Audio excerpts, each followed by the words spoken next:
Welcome to the Great Work of Your Life interview series produced by Revealing Genius. Our guest today joins us from Australia.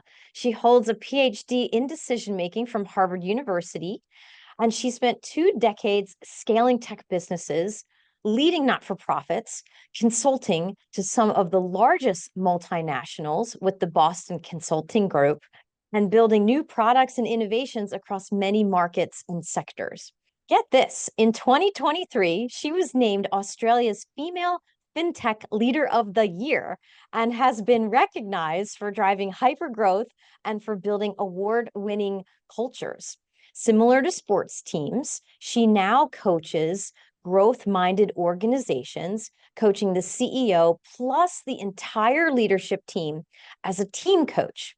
She uses a proven system, and this system connects and unlocks people, strategy, execution, and most importantly, cash to achieve consistent high growth. Think 10x valuation in 3 years. So her system generates sustainable high growth along with balance, not burnout, because business is for humans. And what we're going to talk about today is her story, her journey. In her 30s, she suffered a brain injury on a flight, and it left her where she could not read, listen, or walk on the street. Through this transformative experience, she found her heart, deep love and support for human struggle, and the universal experience of vulnerability and resilience. I cannot wait to hear more about your journey. So, friends, please welcome Dr. Lili Sussman. Thank you so much for having me. It's a delight Oh, to be able to chat. I am thrilled. I'm so thrilled. It's Thursday morning for you. It's Wednesday evening here in the States. So really appreciate you getting up at the crack of dawn to go ahead and join us. Should we jump into the questions? Let's do it. Okay, Let's the have first two go together. And you have a lot of energy, Dr. Sussman. So tell us, what gives you energy and what drains your energy? I love this question because energy is something that I don't think that we value enough, and I think we do a lot of things sometimes that are draining our energy we don't even realize. But what gives me energy is connection, real conversations. When I meet someone, I want to have a real conversation that connects the heart, like talk about real, what really matters to us as quickly as possible. And when we get to that place of connection, that gives me so much energy. So it's quality human interaction. And likewise, I think on the flip side, what drains my energy is a lot of surface level small talk that doesn't actually, you know, generate a feeling of discovery or connection. And so it's social interactions either way. Sometimes I can feel like an introvert, other times I can feel an extrovert, but it's about the quality. It's about the quality of the interaction. So it's really about humans, what gives me or drains me of energy. Well said. And you and our kindred spirits there, where, we only have so much time left on the planet for perfunctory conversation. We might as well get right to the heart of our extraordinary why. That's where the real juicy conversations lie, right? Yes, absolutely. Yes. For And I sure, for sure. really felt the lack of time or the urgency or the invitation to step into just fully living right now after my brain injury. When you have Yes. something that changes your life, you get real perspective that life can be short and anything can be happen. So each day is this wonderful gift that you can use for deep connection if you're open to it and it's what you want. Yes. And this gift, as you call it, this incident, this situation, what happened to you, it led you to the great work of your life. Can you tell us a little bit more about the story and how it led you to figure out what you love most about the great work of your life? What happened? Yeah, so I was on a flight. I was visiting my parents-in-law who live in Toronto from Sydney. And so I was heading home and I was on a flight from Toronto to LA.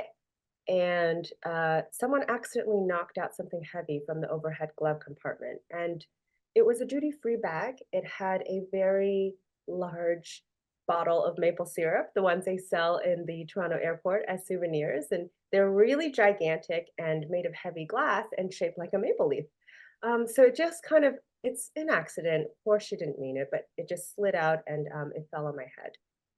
And it was fascinating because I didn't even lose consciousness. I really just thought I had hit my head quite hard. I didn't for a moment think it could be a brain injury because I didn't pass out or anything. It was very painful, but yeah, I thought I must have just bruised my head. But then it turned out that it takes actually time um, for neurons to die. And so in a couple of weeks time, 2 to 3 weeks later, there was a day where I woke up. I mean, I wasn't right during those 2 3 weeks, but the full brunt of it hadn't really hit me until 2 3 weeks later when I woke up one day and I realized I couldn't read. It was like I was in front of me, just couldn't read. And then I couldn't, it was very difficult. I certainly couldn't be in front of a screen, and then I couldn't really listen. It was very difficult. Like when things were, um, couldn't listen to a podcast, didn't know what was happening, felt it was just all too fast. Then I couldn't walk on the street because I couldn't really tell how far the cars were. So lots of fear, very fearful. And I really couldn't do anything, killed my brain, really killed my brain, and when it happened, I was sitting next to my 3-year-old toddler, and, that was challenging, but I I count this as so serendipitous because my toddler was supposed to be sitting in the seat that I was sitting in, and, there was this beautiful man who agreed to switch with me because she wasn't sitting next to, she needed to sit next to me, and so he agreed to switch. What a lovely person, and that's his good karma in a way. I don't believe in cause and effect karma like that, but symbolically, I think that and how grateful am I that it was me and not her, and it has given me it's such an invitation to rethink your life and go on a beautiful journey of healing and transformation. And the brain is this wonderful organ, like all of our organs, the body wants to heal.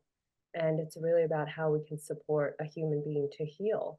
And it's actually the same support that we can provide for anyone to go through a transformation and a journey. And I really was invited to step into that, invited and forced, I had to learn how to heal.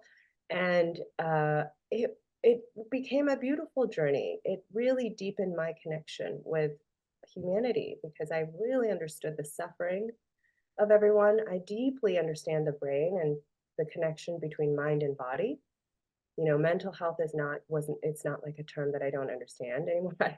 I understand it so deeply. And in a special way, it's a gift because I have this lived experience that's so unique that helps gives me deep understanding. And then as over the years, as I have recovered more and more every year, um, it's it's I think helped me develop the great work of my life, gotten me closer and closer to true purpose, which is healing and transformation, which is about taking what I know about the brain and seeing that, we are so disconnected from our innate natures, from our humanity, and realizing that, emotional intelligence and understanding of the brain and marrying all the different parts of the brain, be it IQ, EQ, all the, different parts of our natures, integrating that and scaling that in the world, it's what the world needs. It's the really what the source of all the problems in the world are. It's a lack of understanding of the brain and the types of animals that we are and the common humanity that we share. I think, that lack of empathy, compassion, and the ability to form those deep connections and relationships, it's really at the core of all the societal problems that we're facing. And so I really believe it's the biggest thing the world needs. And that's my purpose. So it's led me to the great work of my life. And what I do now, instead of building companies one at a time, I coach companies and I coach as a team coach because I really believe that, it's the team that works together. It's a team that delivers outcomes. And it's a team that supports each other or teams really well or not, And so that's why I'm a CEO and leadership team coach. So I coach the CEO who's the team captain, but together with the team. And I help companies, but companies are people. So I'm going to say I help people. I help people and I love what I do. I feel, that you found the work of your life when you do it for free. You just do it anywhere you could because it's just so joyous. So that's a great work of my life, but it keeps on evolving. I've had many careers and I love to reinvent myself. I love to, stay at my growth edge and stay creative. And so I think healing, transformation, creating more emotional and integrated intelligence in the world, that's a big mission that I think I'll be serving for decades. And I think the great work of my life will continue to evolve. Well said. And your passion for what you do is so pervasive. It's what I noticed about you the first time we connected. And I really do agree with you that your message, your purpose, your why about humanity is timely and also urgent. So I'm glad that you're doing the work that you are doing. The timing is now more than ever. We need that message from you, Dr. Sussman. And and I'm wondering if I could ask just one question of you, if I had 5 minutes, because you've been through so much and you've had just an amazing career and life. Was there a moment in time when you realized what the great work of your life would be? Or did it evolve? Oh gosh, it's very much an evolution. It's very much an evolution. I think after the brain injury, I tentatively thought, oh my God, the world needs this healing.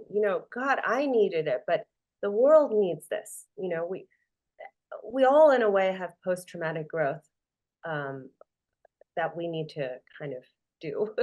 um, but I was hesitant and afraid to make that my purpose. I thought, what does that actually look like in the world? It doesn't match onto any of the jobs that I have done or careers that I see around me, and I was afraid to make that my purpose.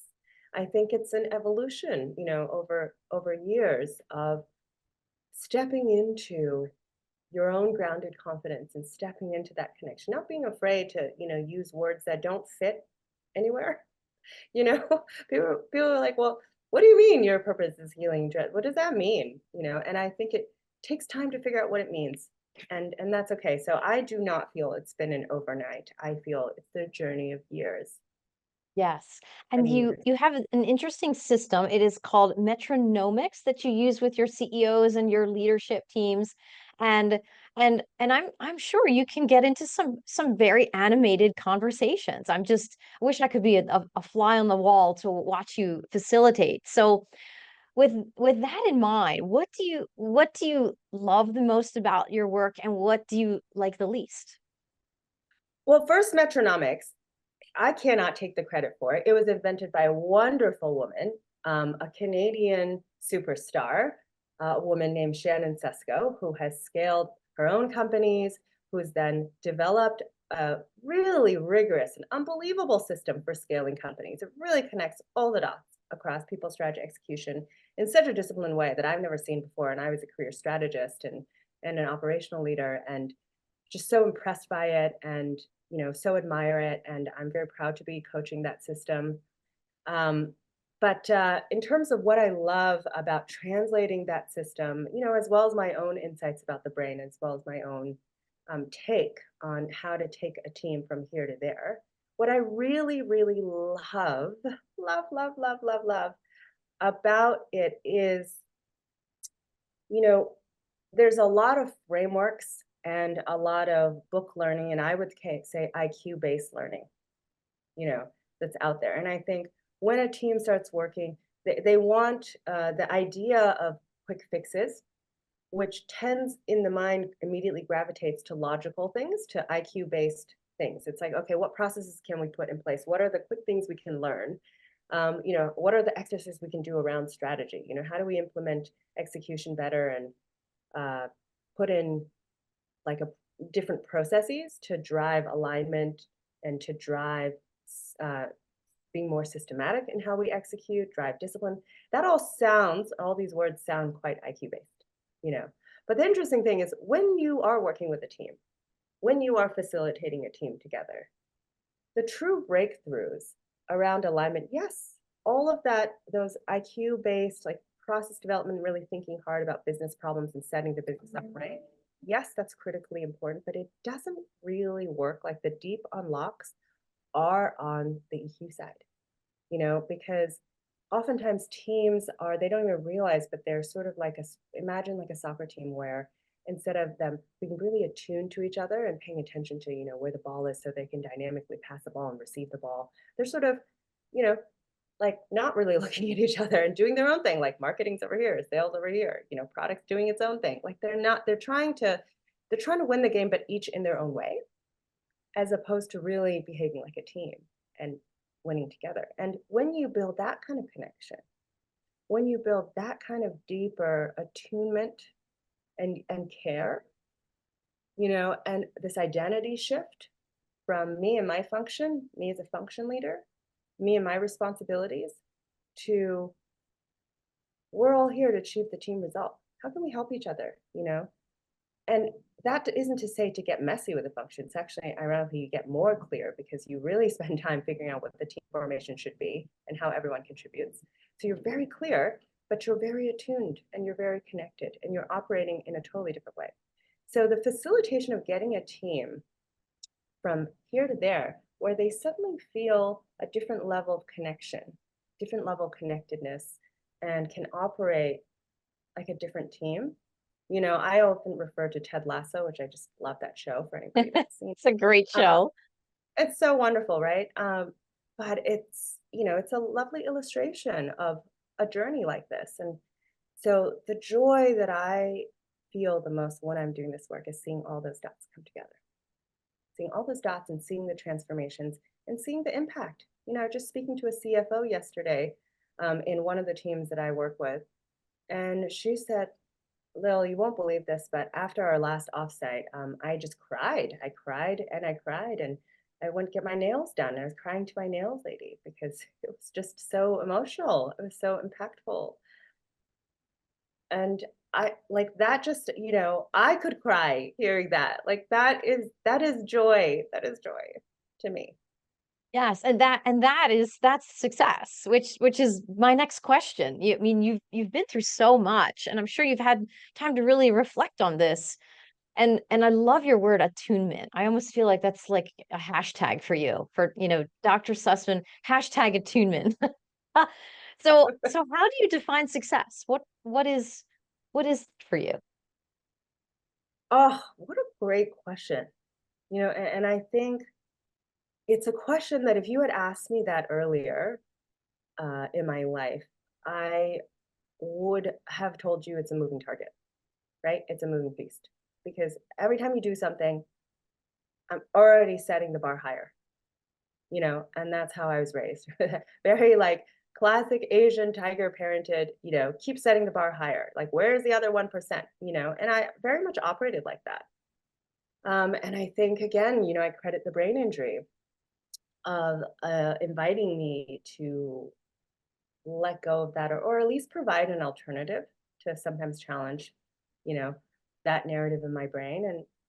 And I think for me now, success is, I love self evolution, right? So a healthy version of that, where is the other 1%, for me now is like, I like to stay at my growth edge. I like to be learning all the time and I want to learn about what I want to learn about. I success is being able to do that. I think being able to spend my time in a way where I have that balance between using what I know, to help and connect, but also learning and always being in the learning zone and not always being in the performance zone.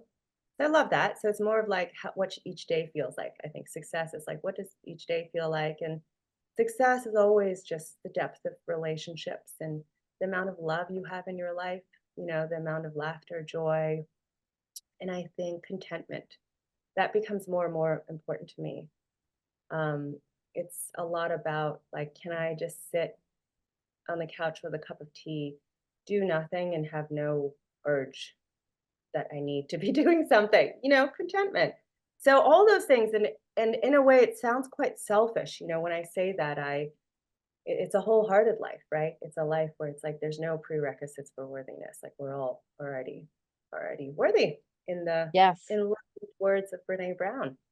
So that's very much success to me, but I balance that sometimes and I think, okay, but I've got this vision for the world, and how much do I hold myself accountable for making that vision happen, or making pushing progress, or having success in a locus that's outside myself, in a success like I want to see these things happen out there. And I thought about that and I want that, but I actually don't define that as success because, you know, I think it's great to have something to strive for without it being your personal measure of success. I think I actually will get further by focusing on the other stuff that which is more like every day. What does life feel like? So yeah, I hope those two are compatible. Yes, and I heard you loud and clear where success equals contentment. And I really like what you have on your LinkedIn profile. I mean, it's right above your picture on LinkedIn, and it says, "I help companies grow with speed, ease, and confidence." And it's almost that embodies the word contentment. So being content is your definition of success. And I'm highly confident that you help the folks that you coach find that place of contentment as well. Yes? Yes, yes. It's very difficult to scale up a company. Very, very, very challenging. And it really does take a great team working in concert to do it. And I think the contentment is about being really clear what we're doing together, and being really together on it. Like we're not alone. We're doing this together. We are all heading in the same direction. We know what we're about, and we're going to give it our best shot. We're not going to always be able to control the outcome, but we know what we're doing and it feels good. It feels really good. And I think that's very much like in Ted Lasso, the Richmond team, like they ended up winning and doing really well, right? But it might have taken time, and more importantly, that wasn't the point. The point was that was the byproduct of them becoming a great team and enjoying the Yes. game and playing a great game, you know. True. And so that's contentment along the scaling journey, which is playing a great game and being a great team. Yeah. I like your sports analogies as well. If you had to do it all over again, would you do anything differently? And why would that be? Oh gosh, yes, I would. I think, well, hindsight's always 2020, So viewing it from the lens of the present, I actually try and not to think about regret. I don't view it as regret, but more like lessons learned. So if I would do things differently, it's more about, because of the lessons learned rather than like a genuine emotion of regret and wanting to change it because, you can't change it. But they're always about people. My regrets, they're always about people. It's like, oh, I treated so and so in this way and had a negative impact on them. And, before, like, great leaders are made, they're not born, and I'm not saying I'm a great leader. I think the work is never done. But I think my awareness of what it takes to be worthy of people, people wanting to follow you, not because you have some title or in some position, that just makes you a manager. But your people decide whether you're a leader. And I think my awareness of that skill set and what it takes came too late in my career. I think I was held many leadership roles where I wasn't a great leader. I just wasn't, and I made lots of terrible mistakes and I would have had an impact on people. I absolutely did. And that's what I regret really when I've been unintentionally, of course, but nevertheless, unkind in some way, or, not realizing the power that we wield, when we occupy certain positions and our leadership shadow and the shadow it can cast on people. So I think, for me, it's been very much a journey of developing from, very IQ based way of being in the world into a much more EQ led way of being in the world. And so my regrets are, I wish I had gotten onto it earlier, but it's never too late. Yes, it sounds like a book. It sounds like a book a lot of people would read to move from the IQ to the EQ way of leadership. And it sounds like you have a lot of experience in that realm. So our next question is about your superpower. Where have you spent 10,000 hours honing your superpower? What is that? Yeah, my superpower has always been connecting the dots. And I used to just connect IQ based dots, because my first job, in a way, actually, in high school was I played chess. I was a chess player. And my parents said, we're not giving you any allowance money for anything, but if you win chess tournaments, we'll double your winnings. Way to motivate, the tiger parents. So, yeah, I became a chess champion and I flew around the country, did a lot of chess tournaments, tried to buy school supplies and clothes that way. And so, in a way, it was my first career, and it really taught me to be a thinker, right? A concentrator, really concentrated IQ based thinking, not EQ. And I think I took those skills, and I had an academic career and was very academic, and that has been a great set of skills. And I would have spent 10,000 hours honing just how to think logically, deductively, even some inductively, but still very logically in some way. Um, but then over the years, I think the connecting the dots, I've sort of pointed that, I guess, toward thinking about the human heart and human relationships and, our emotions and how we actually interact with each other and how we actually behave in the world, because the brain is very much controlled by, the amygdala and other parts, not just the prefrontal cortex. Like, we're lucky when that comes online, right? But a lot of times that isn't able to come online very well. And so it's about how do we take that understanding or the ability to think through things and take it much level deeper. And I would say my superpower has evolved. Yes, I connect the dots. I love to think about that, right? I take a problem, like take a team, take a business problem, like, well, what's really going on, right? And hypothesize and think through and look at the connections between, and, you know, yes, but I actually think the superpower that is more powerful that I've now integrated with this, which I can't imagine divorcing from it, is love. And that's what I got from the brain injury. I was like, oh my goodness, I don't have to get my brain back. I didn't know if I was going to get back, but I don't have to get it back. And in fact, I no longer care if I get it back, because I realize my greatest power is just loving people. I can love people. Like, I understand what it's like to be broken, what it's like to not have things work, to not be able to go about your everyday life, or just and to have an invisible disability. And I understood so much that I never understood before. And all of that just gave me a deep love for everyone, because inside everyone is someone that's suffering in some way, someone that has an invisible disability in some way, that has an invisible story in some way. Everybody's Mhm. got that. And so that connection that it gave me to humanity and the compassion and the love, that became my power. And I think the connecting the dots, the ability to um, kind of operationalize that power of love, that's a nice addendum. That's nice. I have spent 10,000 hours honing that, but I reckon it's the love that I didn't spend 10,000 hours honing, but that I got as a result of this traumatic life turn that actually is my superpower. Yes, and I'm hearing this wonderful, it's almost like a yin and a yang. It's woven through the fabric of your life where the words you use are beautiful. You talk about the growth edge and contentment. You talk about being a chess player and you're effusive about love.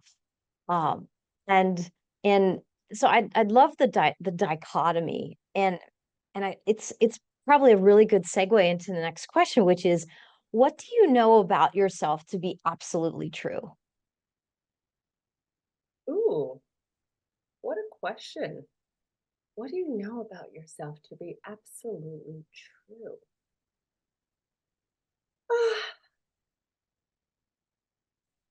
Well, I know that contentment isn't it's not a permanent state.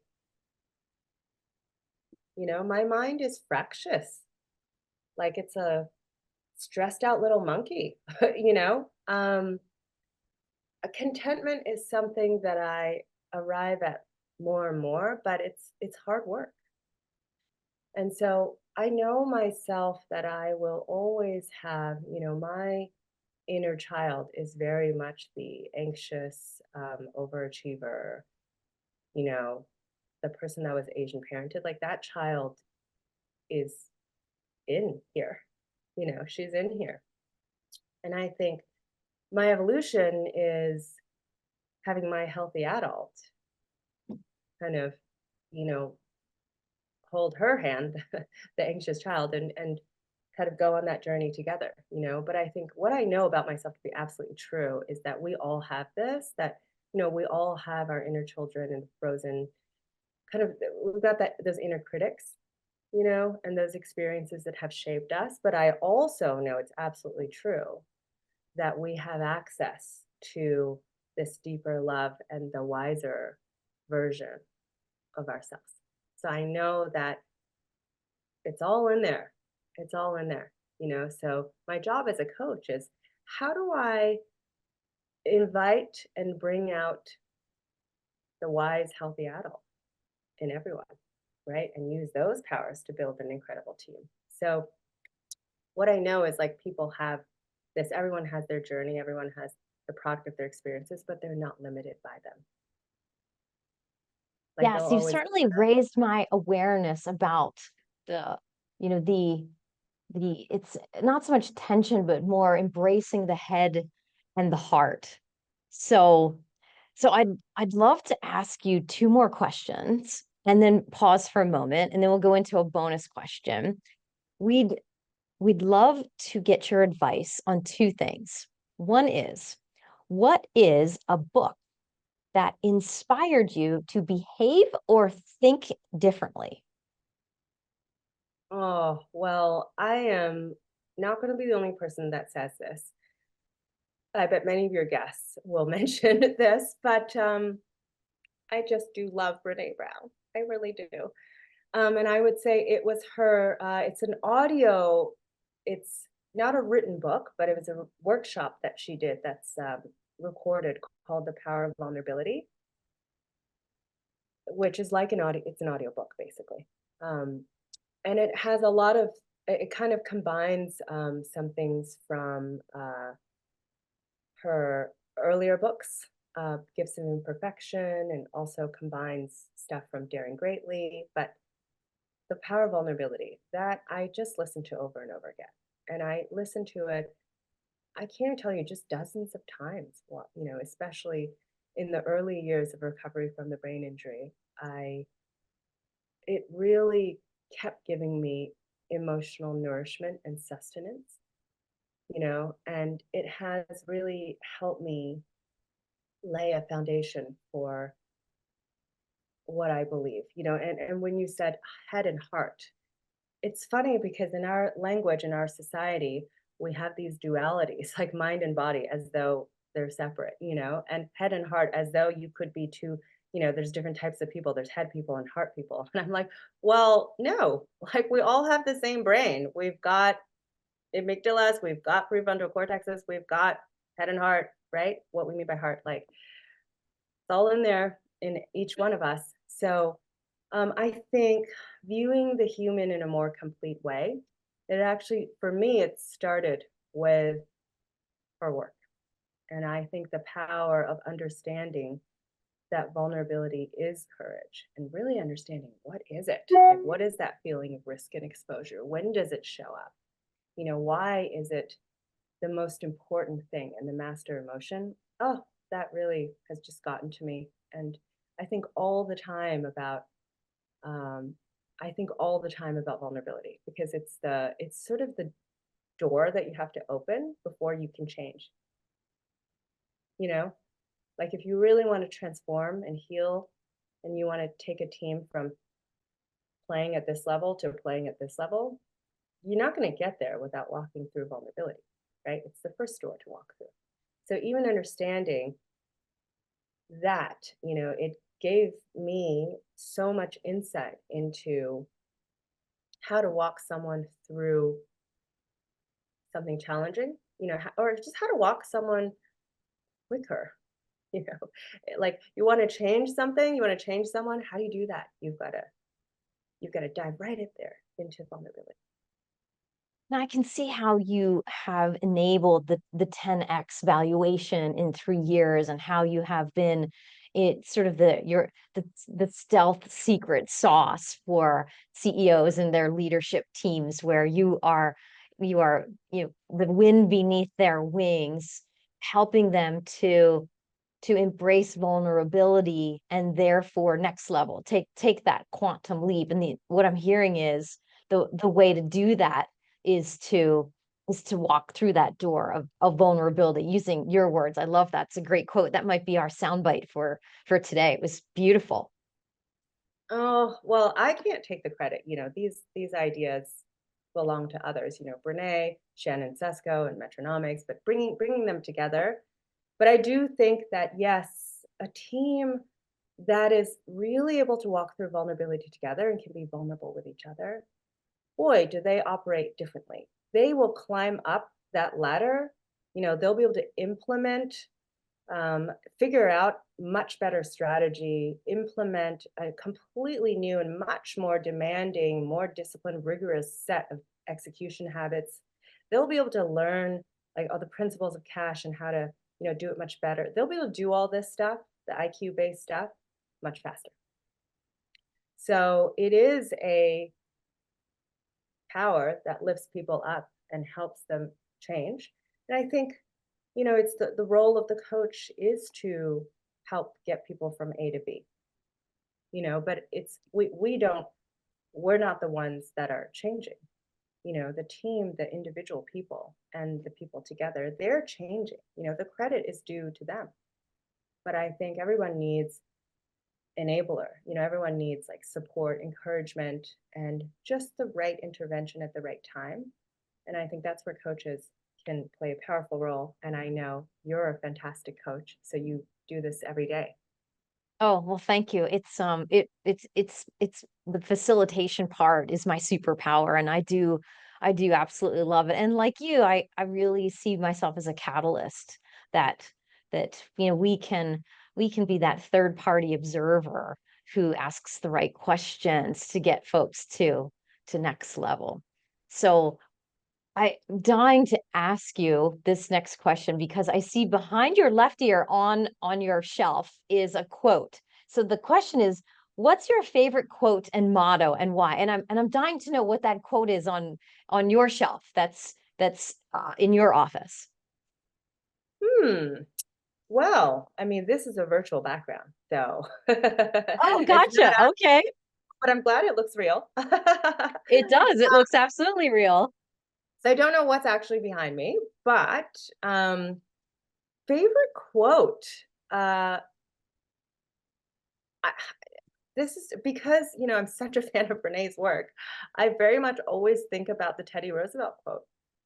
That she quotes about daring greatly. Step How into the it's arena. not the critic Yes. that counts, it's not the cheap seat critics, it's the man that's in the arena, and you're bloodied. You know, I picture myself and anyone like just I'm in the arena. And God, it doesn't feel good. It's not like it's going so great in there. I'm struggling. Yeah, I'm face down in that arena. I'm marred with blood and sweat and dust, and there's people jeering, and the cheap seat critics, and they're all telling you, yeah, you should be doing this, do that, and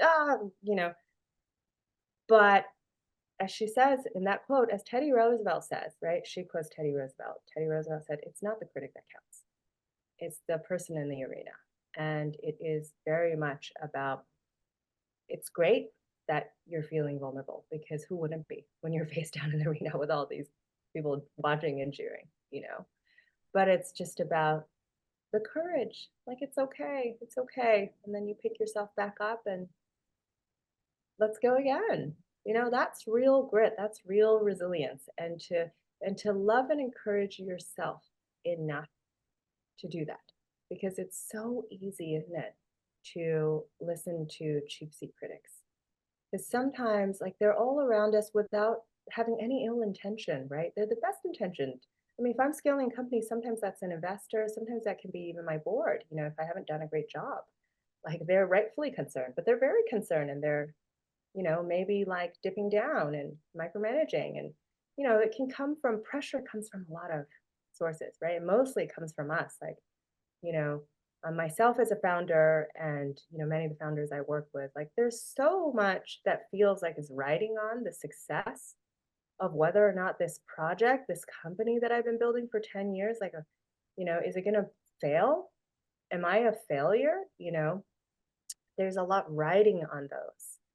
And I think connecting to the sources of courage, whether it's realizing that actually there should be no prerequisites for my winnings. Like, the success of this company, not a prerequisite, you know, like, I'm already whole. Like, whether it's realizing, that can be a source of strength. Other things can be a source of strength, just like it should be hard. And just the fact that I'm trying here is the win. Got to support myself, because when you're in the arena, there's no guarantees you're going to win the match, right? Like, but like, the pride and the integrity with which you get up and go for another round, like, that's the real juice. So there's lots gives me so much, to think about, gives me a lot of wisdom. Yes, and using your sports analogy, Davis Love the third, a famous golfer, I remember hearing him on a podcast say once that his father used to say to him, "Don't let your self-worth get wrapped up in your golf score." He said that is a recipe for failure. He said because you might not have the high score every single time. And he started to play for the sheer fun of the game, and it changed the way that he stepped into the golf arena, if you will. Absolutely. Again, Ted Lasso, right? What's it about? It's about building a great team and playing well as a team, Yes. and rather than the win, right? And Ash Barty, who won Wimbledon, and then Yes. tennis, at the height of everything. People were like, "How can you quit?" You know? And, like, "Is it because you're cowardly and you don't want," and she's like, "No, it's because 'cause I've gotten the joy, and, like, I wanna develop myself in other ways now." Like, it's not Bravo. about the win, it's just Bravo. about the joy. Yeah, exactly. And she Yeah. had a fantastic coach, Ben Crow, you know, Hmm. I also love and admire. So I Yes. think that I think it's challenging, because we all grew up with these prerequisites for worthiness, and it's the great work of all of our lives to realize that we're already worthy. Well said. Well said. I'm going to pause here for just a moment. I have one more question. It's the bonus question. It's the legacy question that I'm anxious to ask you. And wanted to let folks know that they can find you on LinkedIn, and your name, Lili, is spelled with one L, Lili, Lili Sussman is how to find you on LinkedIn, Dr. Lili Sussman. And if you're interested in a workshop, calling all founders, calling all CEOs, you host them monthly, is that right? And they can find you at your website, which is your namesake, www.lilisusman.com. And tell us a little bit more about the monthly workshop. What can we expect there? So the monthly workshops are really fun because they are a diagnosis of if your business isn't going well as well as you want it to, or it's going gangbusters, but you're burning out. Something's not right. Something isn't right. Like it's not as easy or as smooth or fulfilling as you deserve it to be and want it to be. It's you come to the workshop and we find out why. Like it's a very structured, rigorous diagnosis, and we'll go right across people, strategy, execution, and cash, and excavate what's going on. And you get these realizations. Oh my gosh, I didn't see it this way before. A lot of times we can't see what it is that we're doing that's causing a situation, and we're very much trying to put the locus of control, blame or somewhere else. We're shining light on somewhere else. It's like, oh, I'm raising capital and it's just really difficult. Investors are wanting different things. I'm, the market's shifted, and the customers, blah blah blah. Like we're looking at different things, but we haven't really looked at ourselves and our team. And the diagnosis is a very fun and interesting thing to go through, and you learn a lot, and we always have a good time. Wonderful. And you do not need to be in Sydney, correct? It can be anywhere in the world. Oh yeah, these workshops are virtual, so absolutely. And if you come to my website, you can schedule just a chat with me, and we can also just grab a chat. But I just love to help people, so whenever Wonderful. I have a couple people that I may be sending your way. So once again, the website is lilisusman.com, spelled LILISUSSMAN.com. So one more question, if I may. yes, This is the sure. bonus question. Okay, so it is this. If you could, well, let's say if a higher power, we'll put that in air quotes, if a Mhm. higher power would let you, whatever that higher power is that you conceive it to be, would let you do, be, have, see anything. What is that? What does that look like for you? And there's no limitations on geography, time, money. There is no roof. No, well, as I said, my purpose, what I want to see in the world, is just this integration, I guess, as you said, between head and heart. You know, I might call it IQ, EQ, I might call it integrated brain, but I think we don't have a shortage of IQ, but we actually don't. We've got a lot of really intelligent people, and, our education systems can be quite good at really honing and helping us to develop our IQ, which is so important. But we don't have the EQ. So that's the piece that the world is missing. So if I had a higher power, I would use that higher power to dramatically upskill everyone in the world on emotional intelligence. It will absolutely transform parenting, which makes all the difference in the world, right? Because most of a human being's foundation is laid in the early years. It would absolutely transform us in our personal relationships. It would absolutely transform us as political animals and the political system. It would absolutely transform policy. It would absolutely transform us in the industry and work settings. It would transform leadership. It would literally transform almost everything. And it would certainly address mental health challenges, a lot of health challenges.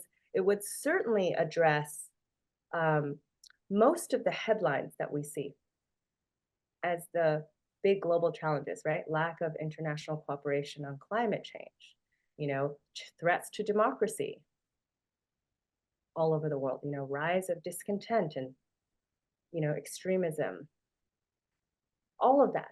It would dramatically change all of that if humans were tuned to each other, understood each other, could feel each other and care. That love and empathy, boy, would it change almost everything. And when you love and empathize with others, you do so with yourself as well. So much of the root cause of pain and suffering, you know, you wouldn't have as many school shootings, right? Like you would like all these plethora of challenges in the world. There is a source one that's there, which is not understanding the human brain and that we are this complete animal or this type of primate, in this ecological context. We we're very much social creatures, not understanding some basic things and not having the skill set and not having our systems teach this skill set. It's really a major lack, and I would like to see the world remedy that. So if I could wave a wand, superpower, I would change that. I would change that, and I would change the education system. I would change our abilities. I would just create a global movement of people upskilling on these skills. They're very learnable. I didn't learn them growing up, and I learned them later. So they're very learnable. That's what I would do. Brilliant. Hashtag attunement. Gosh, what a story. What a message. As we talked about earlier on in the call, your message is it I could see you starting a movement. It is urgent, it is timely, it is necessary, it is now. And I'm glad that you are the one that is sharing this message. So thank you, thank you, thank you, Dr. Lili Sussman, for being on the great work of your life and for sharing the the the the necessity of combining the head and the heart. It was great having you here. Appreciate you. Oh, you too. Thank you so much for the opportunity. And I love being asked such great questions. My pleasure. Absolutely. Thanks so Your much. energy, this positive energy is just like a cup of coffee for my day. Well, thank you for that. I appreciate that so much. Energy is my gift. Yes, yes, I feel it. I feel it and I receive, and I'm grateful for your gift. Namaste.